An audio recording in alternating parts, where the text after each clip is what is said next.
Il faut rappeler qu'en janvier 2024, nous avons reçu un certain nombre d'objectifs à atteindre.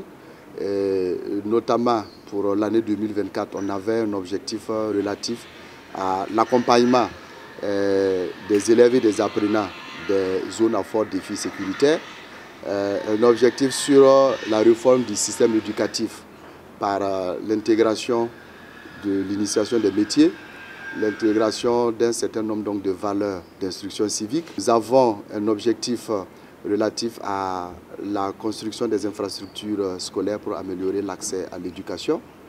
On avait un objectif relatif à la promotion des langues nationales et à l'officialisation des langues nationales dans notre pays. Autour donc de ces objectifs, nous avons identifié un certain nombre d'activités, d'actions à réaliser, qui aujourd'hui nous sommes venus faire le point de l'état d'avancement de ces activités. Alors, à mi-parcours, nous pouvons dire que nous avons réalisé un taux de 65-70% environ, ce qui veut dire que énormément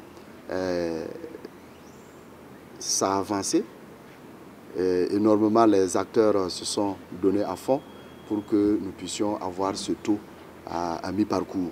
Alors, un objectif fondamental aussi qui était un défi pour le ministère au premier semestre, c'est l'organisation des examens et concours. Et nous voulons naturellement profiter de votre micro, après bien sûr cette bonne note de 65%, dire merci à l'ensemble des acteurs du département ministériel, et merci à l'ensemble des partenaires qui ont accompagné la réalisation de ces activités et inviter l'ensemble des acteurs en termes de perspective pour le dernier semestre à ce que nous puissions davantage nous remobiliser pour que le secteur de l'éducation puisse jouer véritablement le rôle fondamental dans cette refondation de notre État. On peut dire qu'on s'en est sorti avec 44,87%. Voilà, sur une cible attendue de 50%, puisque c'est un contrat d'objectif qui est évalué au 30 juin 2024. Il faut dire que dans le cadre de la mise en œuvre des programmes au niveau des départements ministériels, son Excellence, Monsieur le Premier ministre, a donné des contrats d'objectifs à chaque département. Et il est temps, dans l'année, de passer à mi-chemin pour faire le point, voir qu'est-ce qu'on peut corriger et prendre les instructions. Et au niveau de ce que nous avons pu faire comme réalisation, au niveau de la question de l'eau, parce qu'il faut de l'eau pour tout le monde, pour boire, puis il faut de l'eau pour les activités. Pour la question de l'eau de boisson, nous avons contribué à donner l'eau à plus de 300 000 personnes, dont 20 000 personnes dans les zones de départ, les zones d'accueil et de retour des personnes déplacées internes. Également pour la question de l'assainissement, parce que vous savez que c'est très important pour améliorer la qualité de la santé. Donc nous avons pu mettre en place plus de 101 000 latrines, dont 14 000 dans les zones de départ et de retour des personnes déplacées internes. Dans le cadre de la reforestation, vous savez qu'avec son Excellence, Monsieur le Premier ministre, nous avons lancé la campagne nationale de reforestation 2024, couplée à la 6e journée nationale de l'arbre.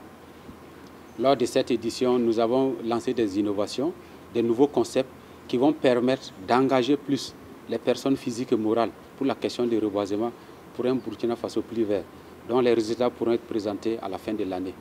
Mais pour la réorganisation du dispositif d'intervention des eaux et forêts, pour la protection des massifs forestiers et la reconquête du territoire, il y a une réorganisation qui a été faite au cours du second semestre. Cette réorganisation va être mise en œuvre pour permettre de sécuriser nos massifs forestiers et contribuer à la reconquête du territoire.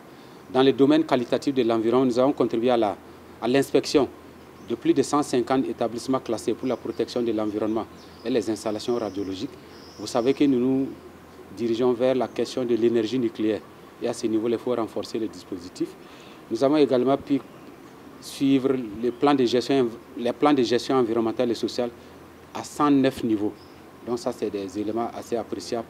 Pour la mobilisation de l'eau de surface, nous avons la réception du barrage de Dawelgue, voilà, d'une capacité de 829 000 m3 qui va contribuer à l'offensive agro-pastorale et halieutique.